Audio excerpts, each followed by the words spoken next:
이번에 우리 가족 중에 누가 이런 일이 생겼어요. 너무 기쁩니다. 이번에 계획한 대로 생각한 대로 뭐가 일이 잘 진행되고 있어서 목사님께 알려드려요. 너무 좋습니다. 이번에 건강검진을 했는데 이전보다 훨씬 좋아졌습니다. 너무 좋습니다. 이런 성도님들의 기쁜 소식을 전해 들을 때마다 굉장히 우리는 기쁨을 누릴 때가 있습니다. 그런 소식들이 우리 에덴스 한인 장로교회 성도님들에게도 많이 있었으면 좋겠습니다. 그래서 서로에게 기쁜 소식을 많이 전해줄 수 있으면 얼마나 좋겠습니까? 여러분, 우리에게 그런 기쁜 소식들이 많이 있을 수 있는데 우리가 이 땅을 살면서 들을 수 있는 기쁜 소식들 가운데 가장 기쁜 소식 하나를 꼽으라고 한다면 그것은 당연히 복음이겠죠. 가스펠, 굿뉴스, 좋은 소식, 기쁨의 소식. 그 어떤 기쁜 소식도 이 소식보다 더 기쁜 소식은 없을 것입니다. 그래서일까요?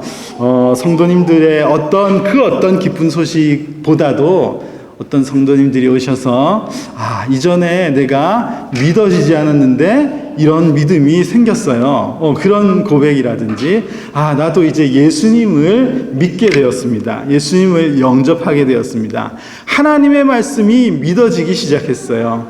이런 소식을 들을 때면 더없이 기쁜 감정이 저에게 들곤 했었습니다. 여러분, 오늘 함께 읽은 본문을 보면은 바로 그 기쁜 소식이 천사들에 의해서 세상에 선포되는 그 장면이 오늘 누가복음 2장에 기록되어 있습니다. 자, 오늘 성경을 한번 펼쳐놓고 함께 말씀을 들으면 좋겠습니다.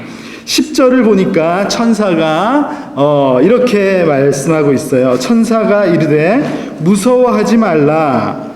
보라, 내가 온 백성에게 미칠 큰 기쁨의 좋은 소식을 너희에게 전하노라. 이렇게 이야기를 시작합니다. 천사가 다가와서 무서워하지 마라, 무서워하지 마, 이렇게 말하는 것을 보면 아마도 이 말씀에 보면은 이제 목자들이 캄캄한 밤에 양을 치고 있었거든요. 아마 그들의 앞에 나타난 천사의 현현은 굉장히 두려움을 느끼게 했을지 모르겠다, 그런 생각이 듭니다. 그런데 그런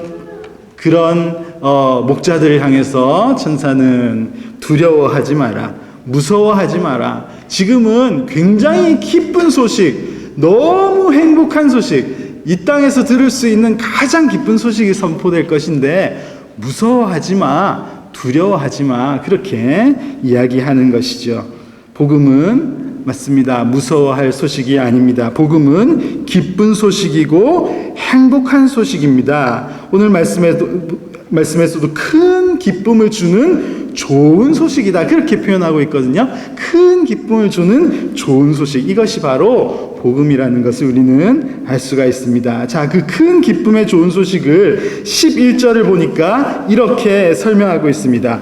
오늘 다윗의 동네에 너희를 위하여 구주가 나셨으니 곧 그리스도 주시니라. 여러분, 같이 한번 읽어볼까요? 시작. 오늘 다윗의 동네에 너희를 위하여 구주가 나셨으니 곧 그리스도 주시니라. 여러분, 큰 기쁨의 소식의 내용이 바로 이 내용입니다. 이 내용이 바로 큰 기쁨의 좋은 소식인 거예요. 여러분, 큰 기쁨을 주는 좋은 소식이 뭐냐 하면은 복음이 뭐냐고 누군가가 여러분에게 물어볼 수 있잖아요. 너 교회 다니지? 신앙생활 하지? 복음이 뭔데? 도대체 복음이라는 것이 뭐냐? 이렇게 물어본다면 바로 이 말씀, 이것이 가장 확실한 대답이 될 수도 있겠습니다. 뭐라고 대답했죠? 복음은 바로 약속하신 다윗의 동네에 우리를 위하여 구세주가 나셨는데 그분이 바로 그리스도이시며 주시다, 이렇게 설명하고 있다는 것입니다. 더 쉽게 설명하자면 그 큰 기쁨의 좋은 소식이라는 것이 구세주, 우리를 구원하시는 자, 그분이 태어나셨는데 그분은 그리스도, 기름 부음 받은 자, 왕이시란 말입니다. 그리고 동시에 그분은 우리의 주님이시다, 주인이시다. 이것이 바로 기쁨의 좋은 소식입니다. 예수님은 구원자가 되시고 그분은 그리스도이시며 주이신 것, 이것이 바로 큰 기쁨의 좋은 소식이에요. 여러분, 2000년도 넘는 너무나 상상하기 힘든 그 옛날에 유대 땅 베들레헴에 한 아기가 태어났습니다. 그 아기는 정말 지금 2019년을 살아가는 여러분, 에덴스 땅에서 따라가는 우리들에게 아무런 관련이 없는 것 같아 보이지 않습니까? 우리하고는 아무런 관계가 없어 보입니다. 우리 민족과도 아무 관계가 없어 보이죠. 2000여 년 전에 유대 땅에서 태어난 한 아기에 대해서 이야기하고 있습니다. 그것도 장소가 여의치 않아서 마굿간에, 말이 밥을 먹는 밥그릇 위에, 거기에서 태어난 그 연약한 그 아기에 대해서 이야기를 하고 있는데, 그래서 그게 뭐 어쨌단 말입니까? 그 옛날에 한 아기가 태어난 것이 지금 이 시대를, 지금 여기서 살아가고 있는 우리와 도대체 무슨 관계가 있느냐 말입니다. 그런데 우리와 아무런 상관이 없을 듯한 이 한 아기의 탄생의 소식이 온 인류에게 큰 기쁨, 좋은 소식이 되는 그런 소식이 되고 있다, 그런 뉴스가 되고 있다고 천사가 세상에 지금 내려와서 선포해주고 알려주는 내용이 여기에 나오고 있습니다. 여러분, 왜 그것이 가능합니까? 그분이 바로 온 인류의 구원자가 되시고 그분은 왕이시고 그분은 주가 되시기 때문입니다. 여러분, 우리가 전하는 복음의 내용이 바로 이것입니다. 우리가 신앙을 고백한다고 하는 내용의 핵심이 바로 이것이어야 되는 것이죠. 예수님은 아무도 해결하지 못했던 내 죄의 문제에서 나를 자유케 하신 그 구원자가 되시고, 또 예수님은 지금도 나를, 이 땅에서 살아가는 나를 다스리시는 통치자, 왕이 되시고, 또 예수님은 내가 이 땅을 살아가면서 평생 동안 내가 따라야 할 나의 주님이 되신다. 그것이 우리 신앙의 고백의 내용이어야 된다는 것입니다. 이것이 복음이고, 이 복음이 우리를 살리는 복음이 됩니다. 그래서 사도들은 이 복음을 전하면서 순교하였고, 지금도 이 복음을 전하면서 순교하는 이들이 세상에 있는 것이죠. 이 기쁜 소식은 누군가에게는 두려워할 만한 그런 소식일 수 있겠지만, 복음의 은혜를 입은 저와 여러분에게는 이 소식이 큰 기쁨의 좋은 소식이라는 것을 여러분 믿으시기를 바랍니다. 큰 기쁨의 좋은 소식, 이것을 오늘 천사가 선포하고 있는 것입니다. 여러분, 이 복음의 소식이 얼마나 큰 기쁨의 좋은 소식이며 얼마나 어마어마한 소식이 선포되고 있느냐 하면은, 그것을 알려주는 내용이 바로 이거예요. 이 메시지가 선포되는 이 현장에 지금 어떤 일이 일어나고 있습니까? 13절을 보니까 호련히 갑자기 수많은 천군이 그 천사들과 함께 하나님을 찬송하여 이르되, 이렇게 기록하고 있습니다. 이 아기 예수가 태어날 것인데 그분이 어떤 분이신가 하는 것을 선포하는 이 현장이 얼마나 중요한 시간인지, 그리고 얼마나 위대한 내용이 선포되는 그런 현장인지, 그런 거 있잖아요. 아주 중요한 것을 발표할 때, 뭐 연말에 어떤 시상식에서 뭔가를 중요한 거 발표할 때 그 배경 음악을 막 깔지 않습니까? 그냥 가만히 그냥 발표하지 않습니다. 그렇죠? 지금 이 놀라운 사건에 대해서 선포하는 이 장면에 아름다운 풍악이 빠질 수 없는 것이죠. 지금 천군 천사가 나타나서 노래하기 시작하는 거예요. 놀라운 구원의 소식이 선포되는 이 현장입니다. 오늘 저녁에 이 성가대가 찬양을 한다는 것에 대해서 정말 기뻤습니다.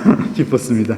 여러분, 예수님의 탄생의 그 놀라운 소식이 선포되는 그 현장에서 천군 천사가 막 노래하기 시작했는데, 그것과 마찬가지이죠. 이 성가대 찬양을 통해서 오늘도 이 현장에서 복음의 내용이 선포되고 있으니 이 현장에서 하나님을 찬양하는 노래가 더욱더 울리는 것이 지극히 마땅하다 생각되고 하나님께서 이 찬양을 정말 기뻐 받으실 것이라고 믿습니다. 오늘 함께 읽은 본문의 마지막을 보면요, 바로 그 천군 천사들이 찬송했던 그 노랫말이 기록되어 있는데 우리 함께 14절 말씀을 다시 한번 읽어보겠습니다. 시작. 지극히 높은 곳에서는 하나님께 영광이요 땅에서는 하나님이 기뻐하신 사람들 중에 평화로다. 이렇게 천군 천사들이 노래하고 있는 것입니다. 여러분, 천군 천사들이 노래한 이 노래의 내용을 보니까요, 두 가지를 노래하고 있어요. 하나는 하나님께 영광을 찬양하고 있고, 또 한 가지는 이 땅의 평화, 사람들 가운데 사람들에게 평화가 임하게 되었다, 이것을 노래하고 있는 것입니다. 두 가지를 찬양하고 있잖아요. 하나는 하나님께 영광이 되는 사건이 일어났습니다. 또 하나는 이 사건으로 인해서 이 땅에 참된 평화가 임하게 되었습니다. 이것을 노래하고 있는 것입니다. 여러분, 예수님이 세상에 오신 것이 왜 하나님께 영광이 되는 일이라고 생각하시나요? 예수님이 세상에 오심으로 마치 세상이 패할 것만 같고 하나님의 나라가 멸망할 것 같은 그런 상황이었으나 결국은 예수님께서 이 땅에 오심으로써 결국은 하나님의 나라가 승리할 것이 확정되었기 때문입니다. 여러분, 예수님이 세상에 오신 것이 왜 이 땅에 사람들에게 평화를 끼치는 사건이 될 수 있습니까? 그것은 그 어떤 인생도 누구에게도 그 인생이 누군가에게도 참된 평화를 줄 수도 없고 참된 평화를 누릴 수도 없는 것이 죄인의 모습이기 때문입니다. 그런데 우리 예수님 때문에 우리는 참된 평화를 누리게 되었기 때문입니다. 여러분, 누가복음은 예수님의 탄생 소식을 비교적 길게 기록한 복음서라고 볼 수 있습니다.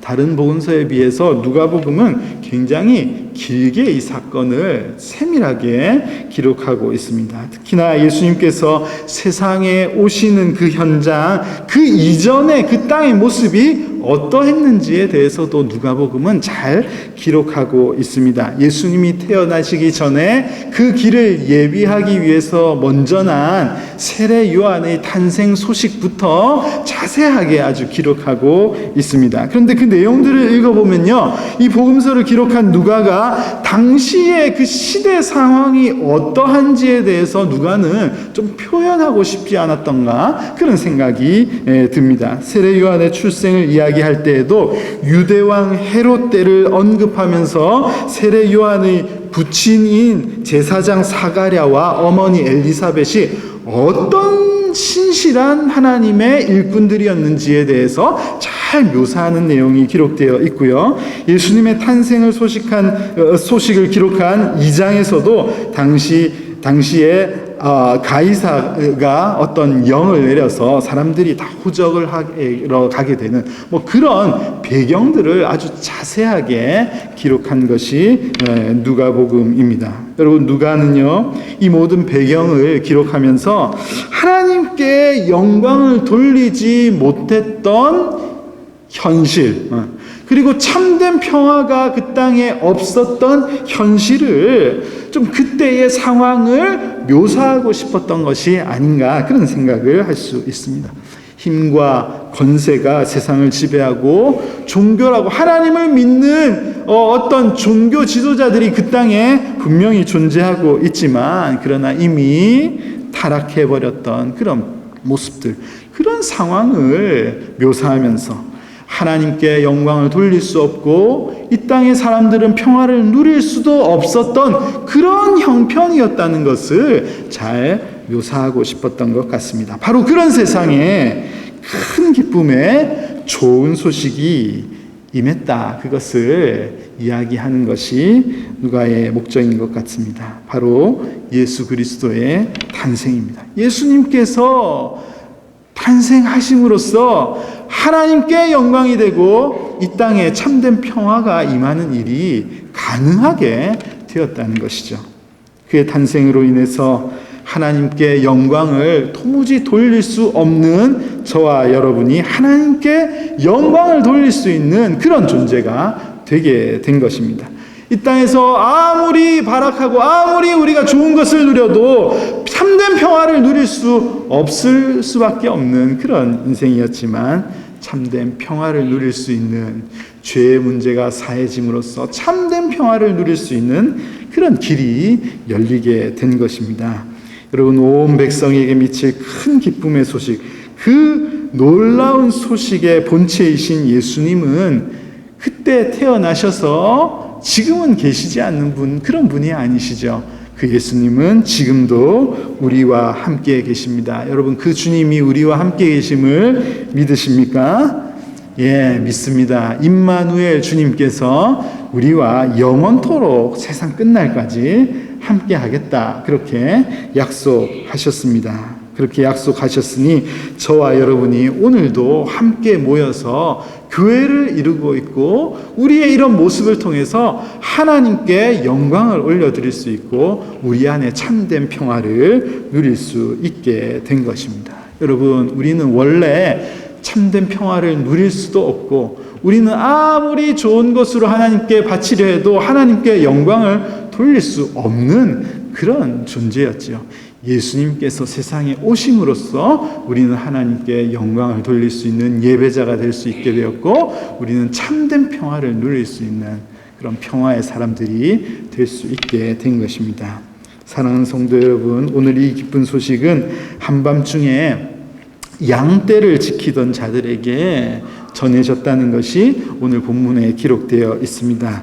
저는 이 기쁜 소식이 그 당시에도 많은 계층들이 있고 많은 사람들이 있었을 텐데 왜 하필 이 목자들에게 이 기쁜 소식이 먼저 전해졌을까, 이런 생각을 하면서 마음속에 진짜 다행이다, 이런 생각이 많이 듭니다. 참 감사하다, 그런 생각이 많이 듭니다. 저는 천사들을 통해서 이 전해진 이 기쁨의 소식이 목자들에게 전해진 것, 여기에도 깊은 하나님의 뜻이 분명히 있으셨음을 믿습니다. 예수 그리스도께서 낮은 곳으로 임하시고, 세상에 오신 예수님께서는 낮은 자들과 아픈 자들과 소외된 자들과 함께 거하시기를 주님께서 기뻐하셨고, 이 기쁜 소식 역시 어떻게 보면은 그 시대상에서도 사회적으로 크게 주목받지 못할 법한 그런 사람들에게 먼저 이 소식이 전해진 것, 저는 이것이 복음의 본질이 무엇인지를 잘 보여주시는 것이다, 저는 그렇게 믿습니다. 여러분, 복음은 그런 것이죠. 연약한 자를 일으키는 것입니다. 복음은 상한 갈대를 꺾어버리지 아니하시는 것이죠. 복음은 꺼져가는 등불을 뭐라고 합니까? 꺼버리지 아니하시는, 예, 그죠? 예. 꺼져가는 등불을 끄지 아니하시는 것이 예수 그리스도의 복음이라는 말입니다. 제가 말씀드리고 싶은 것은 부한 자와 가난한 자를 비교해서 예수 그리스도의 복음은 가난한 자에게 해당된다, 그 이야기를 하려는 것이 아닙니다. 절대 그렇지 않습니다. 복음은 공평한 것이죠. 그러나 여러분 생각해 보십시오. 지식이 많아도 가난할 수가 있는 거예요. 예. 재산이 많아도 꺼져가는 등불과 같은 연약한 삶을 사는 자들이 분명히 이 땅에는 존재하고 있다는 것입니다. 여러분, 여러분의 형편은 지금 어떻습니까? 여러분, 부한 자입니까? 가난한 자입니까? 여러분, 예수 그리스도의 복음은 연약한 자들을 위해 분명히 있다는 것을 잊지 말아야지 되겠습니다. 그래서요, 우리는 성탄의 계절이 되면은 좀 더 우리는 서로를 돌아보려고 애를 써야 되는 이유가 여기에 있습니다. 물론 세상에서는요, 추운 겨울, 성탄의 계절이 되면은 그래서 어려운 불우 이웃을 돕고 선한 사업을 더 많이 하지요. 그것도 분명히 의미가 있고 우리 교회도 그런 일에 당연히 힘을 써야 되는 것이 맞습니다. 그러나 더욱더 우리가 신경을 쓰고 마음을 써야 할 부분은 정말 소외된 자, 슬픈 자, 낙심된 자, 특별히 영혼의 심령이 가난한 자, 이런 이들이 주변에 있지 않은지를 우리가 돌아보아야지 된다는 것입니다. 우리 목장 모임 안에 혹이나 그런 분이 있지는 않은지, 우리가 잘 살펴보지는 못하지만은 교회 이곳저곳에 예배는 드리고 있으나, 예배에 참여는 하고 있으나 혹여라도 어떤 아픈 상황에 있는 분이 계시지 않은지, 영혼이 연약한 상태, 어떤 실족한 상황으로 계신 분이 있지는 않은지, 우리가 이 성탄의 계절이 되면은 더욱더 서로를 돌아봐야 하는 이유가 거기에 있을 것입니다. 사랑하는 성도 여러분, 우리는 성탄 전야 이 밤에 감사의 예배로 우리가 함께 모였습니다. 이 기쁜 성탄의 의미를 다시 한번 우리 삶에 새기고, 이 복음의 소식이 온 세상에, 우리에게만 해당되는 것이 아니라 온 세상에 퍼져가도록 살아가는 것, 그것이 다시 오실 주님을 기다리며 사는 참된 성도의 모습이라고 저는 믿습니다. 여러분, 주님은 이미 오셨죠. 2000여 년 전에 이미 오셨고 이 땅에서 고난받으셨고 승천하셨습니다. 여러분, 주님은 이미 오셨는데 그것으로서 하나님의 이야기가 다 끝이 난 것이 아니란 것이죠. 아직 하나님의 이야기는 계속해서 진행되고 있습니다. 예수님께서, 그 승천하신 예수님께서 다시 오시마 약속하셨는데 그 약속대로 예수님께서 다시 오실 역사가 분명히 일어날 것을 우리는 기다리고 있는 것이죠. 여러분, 오신 주님을, 이미 오신 주님, 그 오심은 주님을 기다리면서 기뻐했던 그런 이들처럼 이제 저와 여러분들은 다시 오실 주님을 기다리면서 살아가야지 되는 것이죠. 이 성탄의 의미를 우리는 다시 한번 그렇게 새겨야지 되겠습니다. 이미 오신 주님, 그러나 분명히 약속하신 대로 다시 오실 그 주님을 기다리면서 우리가 이 복음의 사명을 가지고 이 크고 놀라운 기쁜 소식을 나만 아는 것이 아니라 이 땅에 아직까지 이 기쁜 소식을 알지 못하는 사람들에게 전하고 가르치며 살아가는 것, 이것이 오늘 이 시대에 성탄을 맞이하는 우리의 참된 모습이어야지 될 것입니다. 우리 에덴스 장로교회 성도님들에게 성탄의 기쁨, 복음의 감격, 다시 오실 예수 그리스도의 소망이 늘 항상 삶 속에서 가득하여서 이 땅에서의 삶이 늘 행복과 감사로 넘치시기를 간절히 소망합니다. 우리 시간에 함께 한번 기도하면 좋겠습니다.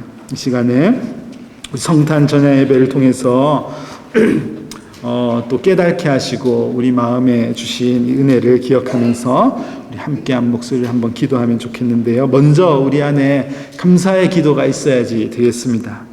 예수 그리스도께서 세상에 오셔서 우리를 구원해 주신 이 놀라운 기쁜 소식으로 인해서 하나님, 우리가 감히 하나님께 영광을 돌릴 수 있는 그런 존재가 되었고, 우리는 이 땅에서 참된 평화를 누릴 수 있는 그런 존재가 되었으니 하나님 참 감사합니다. 이 은혜에 감사하는 기도가 우리에게 있어야지 되겠고, 이제는 나도 이 복음을 잘 받아들이고 이 복음을 세상에 전하면서 다시 오실 주님을 고대하며 그렇게 이 땅을 살게 해 주시옵소서. 우리가 그렇게 결단하는 기도도 있어야지 되겠습니다. 이 시간에 함께 감사와 결단의 기도를 함께 한번 드리도록 하겠습니다. 기도합시다. 하나님 아버지, 이 땅에 오신 주님 감사합니다. 하나님, 이 땅에 오셔서 연약한 자들의 친구가 되어주시고 하나님, 부족한 자들의 하나님 힘이 되어주신 우리 주님을 기뻐합니다. 하나님, 정말 이 땅에 오셔서 연약한 자들에게 소망이 되어주신 주님, 하나님, 우리에게 연약한 모습이 있습니까? 하나님, 우리에게 실족한 모습이 있습니까? 아직도 엎드려 있는 그러한 모습이 있습니까? 하나님, 우리를 일으켜 주시기 위해 세상에 오셨으니 하나님, 우리 연약한 모든 성도들의 모습들에게 하나님 찾아오셔서 치료하여 주시고 만져주시고 회복시켜 주시옵소서. 하나님, 감사합니다. 하나님, 이 큰 기쁜 소식을 깨닫게 하여 주심으로써 하나님, 이제는 우리가 더 이상 죄인이 아니라 하나님께 마음껏 나아가서 영광 돌리며 예배할 수 있는 예배자가 되게 된 것을 감사드리며 하나님, 우리가 참된 평화를 누리며 기뻐하며 살아갈 수 있게 되었으니 우리가 늘 이 은혜에 감격하며 이 땅을 살아가게 하여 주시옵소서. 하나님, 무엇보다도 이 땅을 살아가며 하나님, 성탄의 기쁨뿐만 아니라 주님 다시 오실 주님을 고대하며 기뻐하며 기대하며 살아갈 수 있도록 하나님 은혜를 베풀어 주시옵소서. 하나님, 그러한 성도들의 삶을 살아가기를 간절히 소원하며 예수님의 이름으로 기도드립니다. 주님, 하나님 아버지, 감사합니다. 이 성탄 전야에 함께 모여서